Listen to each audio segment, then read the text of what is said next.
Oggi sono a bordo di una bellissima BMW 840D X-Drive Coupé, vettura di alta gamma del marchio dell'Elica, a listino dal 2018. Quella che sto guidando è del 2020, dispone del 3006 cilindri in linea turbo diesel da 320 cavalli e 680 Nm di coppia, già disponibili a 1750 giri al minuto.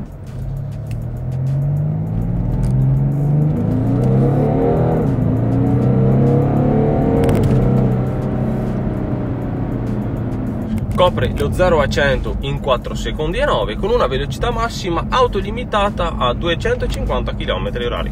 Il peso a vuoto è di poco inferiore alle 2 tonnellate, mentre i consumi dichiarati parlano di un 16,4 km/l che scendono a 13 nell'utilizzo urbano. Il 6 cilindri in linea, impiegato per la versione diesel dell'ammiraglia di lusso della casa, è una costante di BMW ed una garanzia assoluta. Grazie all'enorme valore di coppia disponibile praticamente da subito, l'erogazione è brutale e corposa fino alla zona rossa. Sopperisce senza nessun tipo di problema alla mole stessa della vettura, ha potenza più che a sufficienza e linearità da far paura. Se si seleziona la modalità Sport Plus, inoltre, la linea di scarico viene aperta completamente e regala un sound davvero accattivante.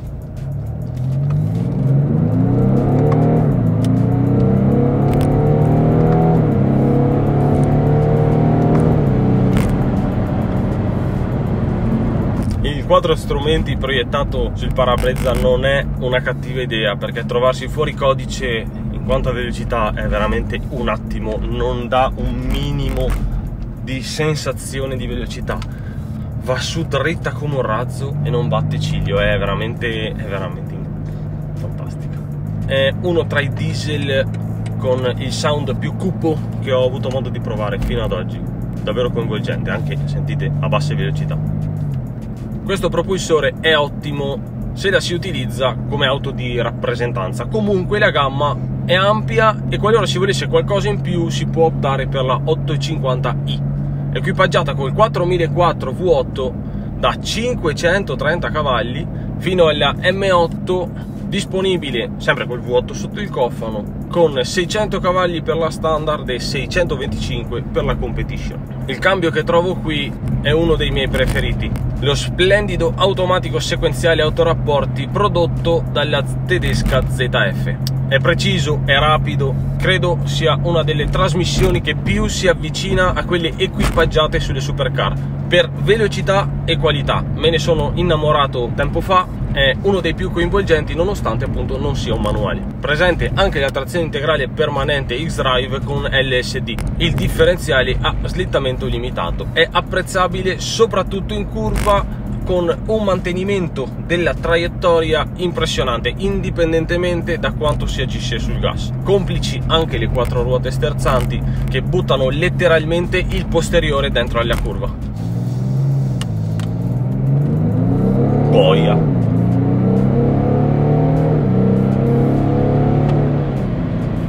Non vorrei dire, ma il cambio sequenziale del volante quasi non serve, ti porta su talmente velocemente, è impressionante, ha una coppia impressionante, ti dà uno strattone che da un'auto del genere non ti aspetteresti neanche.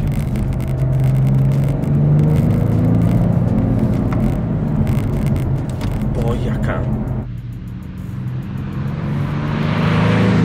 La BMW Serie 8 venne proposta per la prima volta dall'89 fino al 99 con la sigla E31. Era una vettura imponente con dimensioni importanti ed una linea affilata e slanciata. Disponeva dei fari a scomparsa troppo belli ed un posteriore praticamente tronco. Essendo la coupé di lusso del marchio bavarese, poteva contare su propulsori decisamente spinti come il 4000 V8 da 286 cavalli fino al 5006 V12 da 381 cavalli, roba veramente d'altri tempi il V12 su una BMW.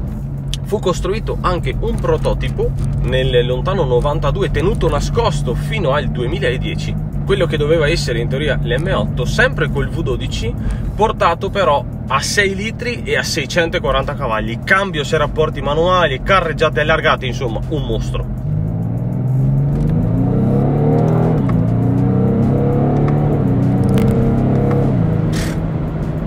Oggi la Serie 8 rinasce per diventare una vettura primariamente comoda e di rappresentanza, una coupé lunghissima che venne presentata sotto forma di prototipo niente meno che al concorso d'eleganza di Villa d'Este del 2018.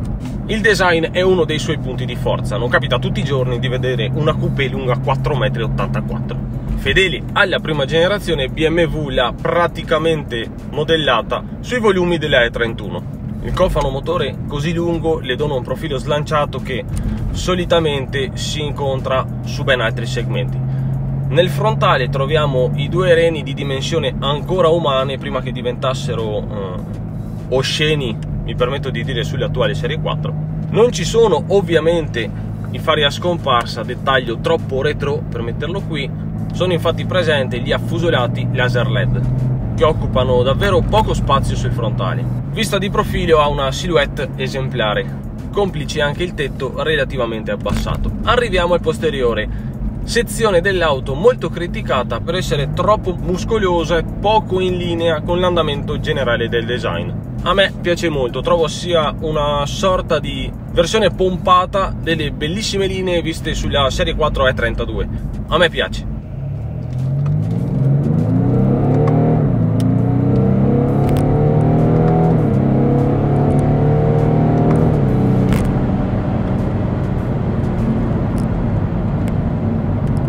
È equipaggiata con cerchi da 19 pollici differenziati, con pneumatici 2,45-45 all'anteriore e 2,75-35 al posteriore. Generoso anche l'impianto frenante con dischi da 395 mm davanti e 389 mm dietro, sono veramente grossi. All'interno è di una comodità e qualità eccelsa, davvero lussuosa e innovativa allo stesso tempo.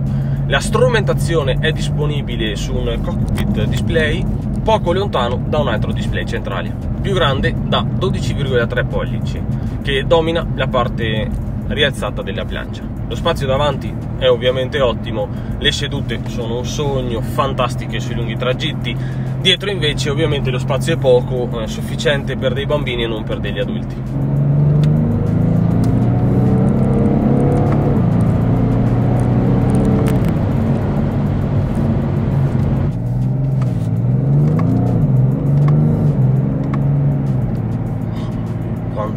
Quanta coppia, che erogazione fantastica.